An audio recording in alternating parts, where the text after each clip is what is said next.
Law of attraction यानी आकर्षित के नियम। ये एक ऐसी कला है जो हर इंसान के अंदर पाई जाती है, जो आप में भी है, मेरे अंदर भी है, दुनिया के हर व्यक्ति के अंदर होती है। लेकिन हम इस कला से अनजान हैं, हम इस कला के बारे में कुछ भी नहीं जानते। आखिर ऐसा क्या होता है जब भी हम लोग कार्य करते हैं, जब भी हम कोई काम करते हैं, हमारा काम होते होते बिगड़ जाता है। आखिर बिगड़ता क्यों है? हमें उस कार्य को करने में बड़ी खुशी होती है, लेकिन हम कार्य को नहीं कर पाते, हमें दुख होता है उस काम को करने से। आखिर हमारी लाइफ में ऐसा होता क्यों? आज एक हम छोटी सी कहानी के माध्यम से जानने वाले हैं कि आखिर ऐसा होता है कि इस कहानी के अंत में आपको जानने को मिलेगा कि गौतम बुद्ध ने हमें ऐसा क्या बताया है जिसकी वजह से हम जिंदगी में हर वो कार्य कर सकते हैं जो हम चाहेंगे, हम वो हर चीज पा सकते हैं जो हम चाहेंगे, जो भी हम सोचेंगे वो हम पा सकते हैं। लेकिन हम जानने वाले हैं। तो कि व्यक्ति होता है जो अपने गांव में रहता है, वो गांव में अपने कार्य करता है, अपना काम करता रहता है, लेकिन वो हमेशा दुखी रहता है, पीड़ा में रहता है, हमेशा उसकी लाइफ में कोई सुख शांति नहीं होती। वो सोचता है कि मेरी जिंदगी में ऐसा हो क्यों रहा है। वो बहुत ज्यादा दुखी रहता है। वो जहां भी कोई गुरु महात्मा या ऋषि कोई भी मिलता, उसे जाके पूछता कि हे गुरुदेव, हे महात्मा, मुझे ऐसा कुछ ज्ञान दीजिए, मुझे इसी को शिक्षा दीजिए जिससे मेरी पीड़ा दूर हो सके, जिससे मैं खुश रह सकूं। उन्हें महात्माओं ने बहुत से मंत्र दिए, उन्हें बहुत सा ज्ञान दिया। जो भी महात्मा ने उसे बताया, उसने घर आके वैसा ही किया, लेकिन उसकी पीड़ा कभी भी खत्म नहीं हो रही थी। उसकी लाइफ में सब पीड़ा चल रही थी। वो बहुत दुखी हो चुका था। गांव के हर इंसान उसके दुख को देख उससे हंसता था, उसका मजाक उड़ाते थे, लेकिन वो कभी भी खुश नहीं रह सका। लेकिन जब किसने कहा कि एक पहाड़ी पर एक महात्मा बुद्ध नाम के ऋषि बैठते हैं, मुनि बैठते हैं, एक महात्मा बुद्ध नाम के मुनि बैठते हैं, तुम वहां जाओ और जाके उनसे पूछना, हो सकता है तुम्हारी समस्या का वो हल कर सके। तो उसने कहा, जब मैं इतने आदमियों से, इतने महात्माओं से, इतने गुरुओं से मिला, इतने मंत्र मैंने सीखे, इतने मंत्र मैंने किए, लेकिन अगर इनसे कुछ नहीं हुआ तो क्यों नहीं, तो उनसे क्या होगा। लेकिन उन्होंने कहा, जब तुम इतनी मेहनत कर चुके हो तो एक बार फिर उनसे जाके भी मिल लो, शायद हो सकता है वो तुम्हें कोई ऐसा मंत्र बता दें जिसे तुम हमेशा सुख रह सको, हमेशा खुश रह सको। तो उसने कहा, क्यों ना, मैं उन महात्मा से मिलना जरूर चाहूंगा। तो वो महात्मा बुद्ध के पास गया और हाथ जोड़ के उनके पैरों में पड़ गया, गिर के उनसे बोला कि हे गुरुदेव, हे महात्मा बुद्ध, हे गौतम बुद्ध, मुझे कुछ ऐसी कला बताओ, ऐसा मंत्र बताओ जिससे खुश रह सकूं, मेरी जिंदगी में जो पीड़ा है वो दूर हो जाए। मैं हमेशा इस पीड़ा से बहुत दूषित हूँ, बहुत प्रभाव है मुझ पे, मैं बहुत परेशानी में हूँ। तो बुद्ध ने कहा कि मैं तुम्हें वो मंत्र दे सकता हूँ, लेकिन तुम्हें मेरी एक बात माननी पड़ेगी, जो मैं कहूंगा वो तुम्हें करना पड़ेगा। वो बोला, जो आप कहोगे वो मैं करूंगा, लेकिन मेरी इस पीड़ा को मुझसे दूर कीजिए। मैं बहुत गरीब हूँ, मेरे पास कुछ भी नहीं है, मेरे पास जो कमाता हूँ, जो करता हूँ, सब कुछ चला जाता है।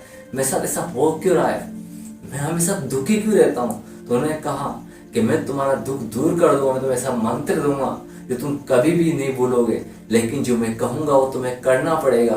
तो उसके मन में सोचता है कि ऐसा कौन सा कार्य बताने वाले हैं, कहीं ये पहाड़ी से तो नहीं कूदाएंगे हमें, या किसी आग के अंगार पर बैठने के लिए नहीं कहेंगे। लेकिन उन्होंने कहा, गुरु ऐसा क्या है, कहीं मुझे पहाड़ी से कूदना नहीं पड़ेगा ना, कहीं मुझे अंगार पर बैठना पड़ेगा। बोला, ये तो बहुत कम है, इससे भी ज्यादा। यह सोचकर उसका वो दिल और दिमाग से घबरा गया कि ये परीक्षा इनको कम लग रही है, मतलब इससे भी ज्यादा क्या बताने वाले हैं, आखिर मैं कर पाऊंगा नहीं कर पाऊंगा। तो बुद्ध बोलते हैं कि सुनो मेरी बात, तुम यहाँ से तुम्हारे घर तक जाओगे, तुम्हारे घर कुछ दूरी पे है, कुछ टाइम लगेगा तुम्हें जाने में, लेकिन तुम्हें मेरा एक मंत्र याद रखना है, और वो तुम्हें मंत्र यहाँ से ही बोलना है, वो बोलते हुए घर तक जाना है। तो बोला, बताइए गुरुदेव, मैं करूंगा। उन्हें बोला कि तुम ये बोलोगे कि मैं खुश हूँ, मेरी जिंदगी में किसी तरह की कोई कमी नहीं है, मैं खुश हूँ, मेरी जिंदगी में किसी तरह की कमी नहीं है, यही बात कहते हुए तुम्हें अपने घर तक जाना है। लेकिन एक ख्याल रखना, तुम्हारे दिल और दिमाग में बंदर नाम शब्द नहीं आना चाहिए, तुम्हें बंदर नहीं दिखना चाहिए, तुम्हें बंदर नहीं दिखना चाहिए। अगर तुम्हें बंदर दिखता है तो मंत्र तुम्हारा खराब हो जाएगा, ये मंत्र काम नहीं करेगा। वो बोला, ठीक है गुरुदेव, मुझे जो आप कहोगे मैं वैसा ही करूंगा। वो चला जाता है। लेकिन वो जैसे गुफा से बाहर निकलता है तो बोलता है कि मैं खुश हूँ, मेरी जिंदगी में से कोई कमी नहीं है। फिर आगे जाता है, फिर बोलता है मैं खुश हूँ, मेरी जिंदगी में कोई कमी नहीं। यही चीज रटते हुए गुफा से बाहर निकलता चला जाता है। लेकिन कुछ टाइम जाने के बाद उसे बंदर दिखाई देने लगते हैं, हर जगह उसे बंदर दिखता है। वो बोलता है गुरुदेव ने कहा था कि तुम्हें बंदर नहीं दिखना चाहिए, लेकिन बंदर को देखकर चिंतित हो जाता है कि आखिर मुझे बंदर क्यों दिख रहे हैं, ये बंदर आके मेरे सामने आ कर है। वो अपनी आंखें बंद करके आगे बढ़ता बोलता है कि मैं खुश हूँ, मेरी जिंदगी में किस तरह कोई कमी नहीं है, मैं खुश हूँ, मेरी जिंदगी में किस तरह कोई कमी नहीं है। ऐसा कहता हुआ आगे चला जाता है। लेकिन जैसे जैसे वो आगे जाता है हर जगह बंदर ही बंदर दिखने लगते हैं, हर पेड़ पे, हर डाली पर, सब कुछ जगह से बंदर ही बंदर दिखते हैं। वो घर तक चला जाता है। घर जाने के बाद अपनी पत्नी से बोलता है कि बंदरी तुम क्या कर रही हो, मुझे बंदर रखो, मुझे भूख लगी है। मतलब वो खाने के लिए भी बंदर बोल रहा था, अपनी पत्नी से भी वो बंदर ही बोल रहा था, क्योंकि उसे उसकी जबान पर, उसके दिल और दिमाग से बंदर ही नाम समझ छा चुका था। वो इतना परेशान हो गया कि उसे हर जगह सपने में बंदर, सोता तो बंदर, खाता तो बंदर, पीता तो बंदर, हर जगह से बंदर ही दिख रहा था। उसने सुबह उठा, उठते वो भक्कर अपने महात्मा बुद्ध के पास गया और बोला गुरुदेव आपने मुझे ऐसा क्या कहा है, ऐसा क्या मंत्र दिया है, आपने कहा था कि मुझे बंदर नहीं दिखना चाहिए, बंदर नाम शब्द मेरे लफ्ज पे नहीं आना चाहिए, लेकिन मेरे शब्द और मेरे लफ्ज मुझे हर जगह बंदर ही बंदर दिख रहा है, ऐसा हो क्यों रहा है। वो बोला ऐसा कुछ भी नहीं है, तुम गलत बोल रहे हो। वो बोला तुम सिर्फ ये बोलो कि मैं खुश हूँ, मेरी जिंदगी में किस तरह कोई कमी नहीं है। लेकिन बोलता है मैं नहीं बोल सकता क्योंकि मुझे आपके पीछे भी बंदर दिख रहा है, मुझे आप में भी बंदर ही दिख रहा है। तो ये बात सुनते ही गुरु बुद्ध हंसने लगते हैं, हंस के बोलते हैं आखिर तुम्हारा मेरा मंत्र जो मैं तुम्हें दिया था वो काम करने लग गया।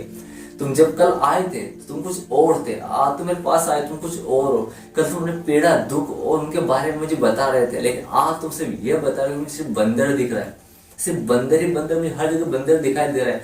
आखिर यही मेरा मंत्र था। जो इंसान जैसा सोचता है, जैसा इंसान पाना चाहता है, जो इंसान करता है वो उसकी जिंदगी में होता चला जाता है। मैंने तुमसे बोला था जो तुम सोचोगे, जो तुम पाओगे, जो तुम करोगे वही तुम्हारी लाइफ में होता चला जाएगा।